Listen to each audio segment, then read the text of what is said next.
everyone, my name is Taylor, my middle name is Lynn, and I'm the owner of Mint by Lynn, which is a clothing and accessory shop on Etsy, so definitely come check me out. Alright guys, today we're going to be talking about the most asked question I get, whether it be here in the comments or at any convention I go to, and that is, who is your manufacturer? I personally am not a big fan of that question. I don't think some people realize just how much work goes into finding a manufacturer that works for each person. Or, maybe they do, but they don't want to do the work. I was hanging out with one of my friends recently, and she kind of put it in a way that made a lot of sense to me and like what I feel. When you're in college and you do this really big assignment and you put a lot of work into it and you're like really, really proud of it, and then the slacker next to you is just like, I didn't do my homework, can I copy yours? And it's like, that hits home for me from like the many years in school, college, and even in my adult life when people have just taken advantage of me and my hard work. It just makes my heart hurt a little bit, you know what I mean? If the question was tweaked just a little bit, I would be so happy. Like, if it instead was, I don't know where to start. How do I even find a manufacturer? That's great. I love giving advice. I think everybody should understand and know the basics of how to do this while doing a business so that they can learn and grow and do all the things that they want to do. Every manufacturer is different. It's going to vibe with different people and different brands. The things that work for me may not work for you and vice versa. So this video is basically me going through how I find my manufacturers. I will say I am not currently on Alibaba. I don't have the need to do that with what I'm making right now. The things that I probably would get manufactured on there, I make myself. So for purpose of this video, I am not talking about Alibaba. I will say if you're just starting out, you just got into your first show, you're super excited but super nervous, that's okay. So for you guys, I would try to find manufacturers that have low minimum order quantities or MOQs. And that way you don't feel as stressed or scared to get in your first amount of stock. You can use the small order quantities to see what works and what doesn't with your art style as well as with your audience.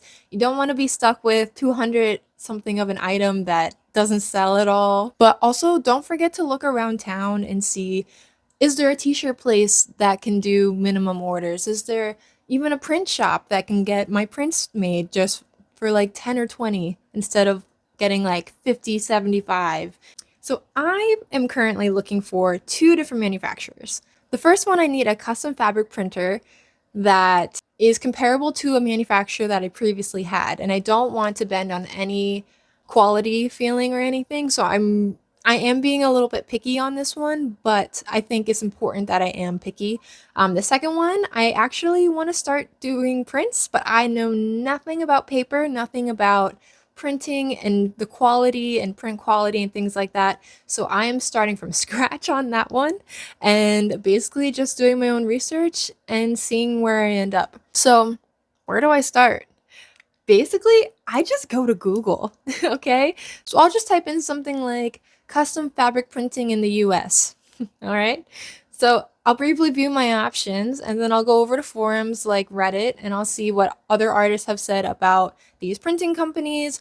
Have they had good experiences, bad experiences? How's the quality, things like that. And then I prioritize the places that have samples available. So for the fabric, unfortunately, they're all super, super expensive. I started out with 4 different fabric manufacturers here. So I had found Contrado, which I later found out is London based, but they did have good wholesale pricing and great shipping rates. Their sample pack was $22.70. Next, I looked at the Carriage House printer that is based out of Ohio, and they were $13.74.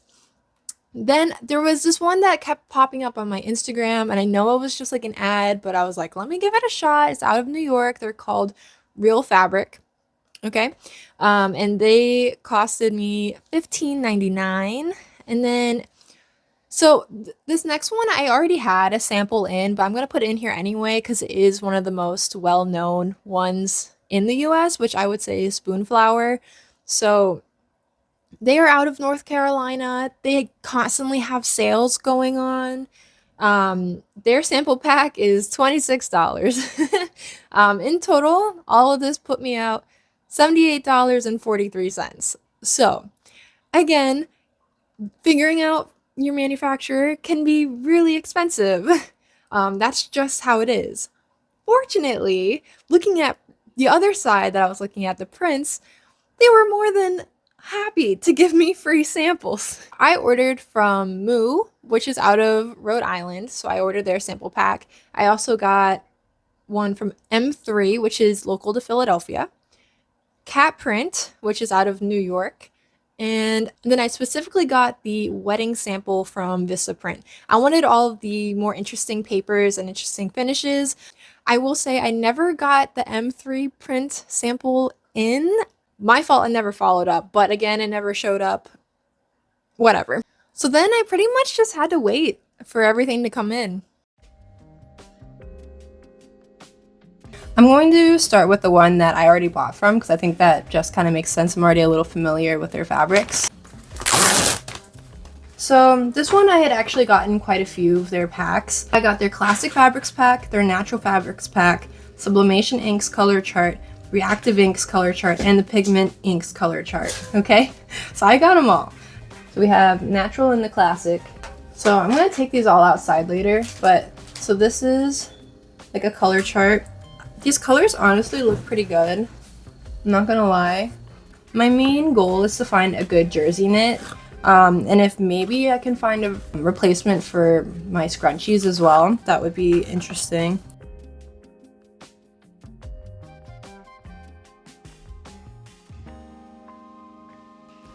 Alright, so I went in with a few different piles. So this pile is going to be for scrunchies. This one is for my t-shirts that I sew from scratch. This one is potential for my bandanas. And then this one's just like interesting fabrics that I might be able to use later. I don't know if I've found anything that I really, really like yet from this, but that's okay. I have 3 other ones to go through. Next, I'm gonna go for the real fabric. I'm not using knives or scissors, so keep your aesthetic alive. A fun fact about me is that I used to have this job where I would put together all of the samples for the fabrics. So like I get it. Whoa, this is like an actual book. Like an actual book.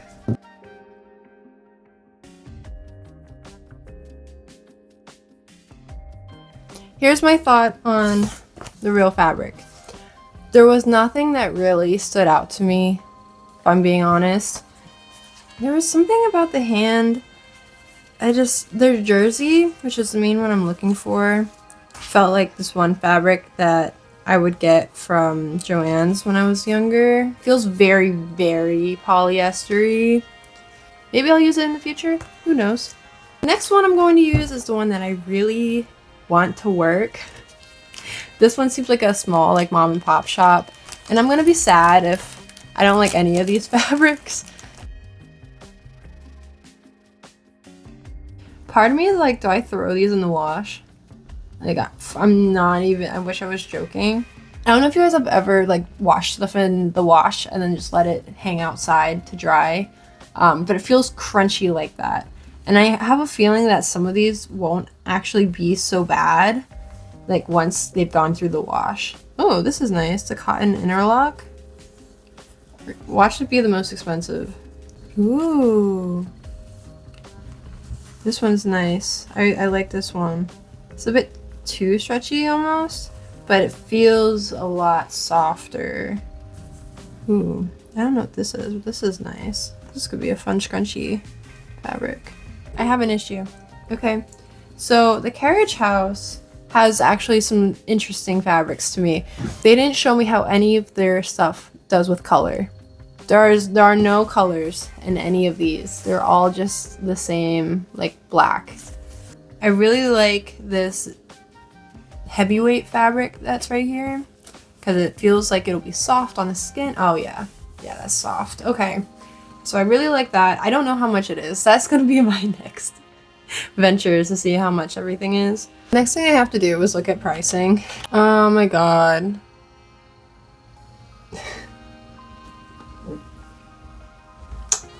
Oh my god. The one that I want is out of stock. That's so fantastic, guys. I really love to see. What's up with that? I'm so mad. It's expensive though, too. Alright, well, that's a bust, I guess. I mean, I guess it won't be out of stock forever. That's also something for me to keep in mind, is that, like, the smaller house, if they are out of stock now, that makes me think they're gonna be out of stock again. And that is a whole headache. Okay, so I want you guys to understand, I went through 3 different manufacturers here, and I spent this much money on samples just to get these samples in, and I didn't find something I liked. And, well, I did, but they're out of stock, so I can't even get anything printed no matter what. It sucks, but it's part of the process. And I guess once you find a Manu that, like, you really like, then you want to keep that close to your heart because it took you so long to find it. I so far got in 2 of my printing Manus, and something that I like about them is that their samples are free. So these ones are actually not really local. This is actually Vistaprint and Moo. But I've seen good things. So for Vistaprint, I actually got their wedding collection. Your wedding journey begins here. I'm not quite there yet, guys. Oh, this is like kind of nice, actually. Alright. Ooh. Ooh! I like this. Okay. Linen paper stock.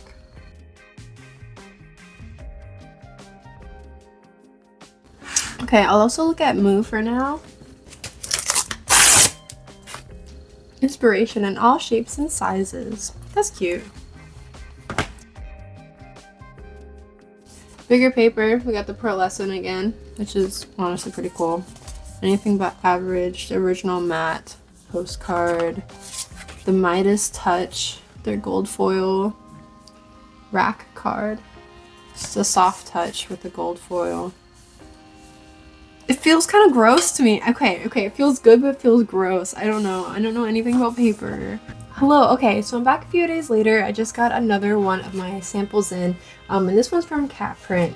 From just this weekend, looking at a bunch of artists, it seems a lot of them use this one.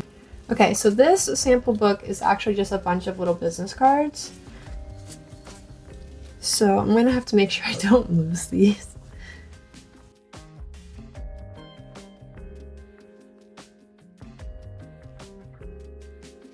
I just have always liked my art on a textile, so having it on a textured paper, it just makes it feel more me.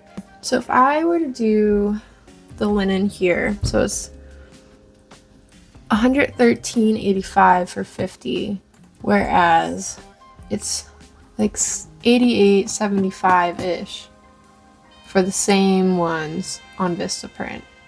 I'm gonna be so real with you guys right now. I actually really like the Vistaprint feel more than the Cat Print feel.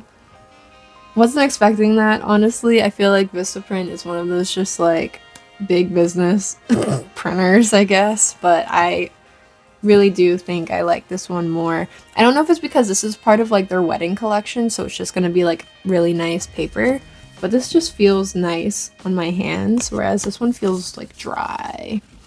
In the end, I did end up going with Vistaprint for my postcard prints. I did have to adjust my artwork a little bit to fit the 6x9" criteria, but I think that was worth it. I really loved the linen paper. It felt really nice, and my little textile heart was happy. At my first show that I went to, somebody even picked it up and was like, whoa, I love the texture of this paper. Like, what kind even is it? Like, it just looks so cool. And I was like, Yes, I did well.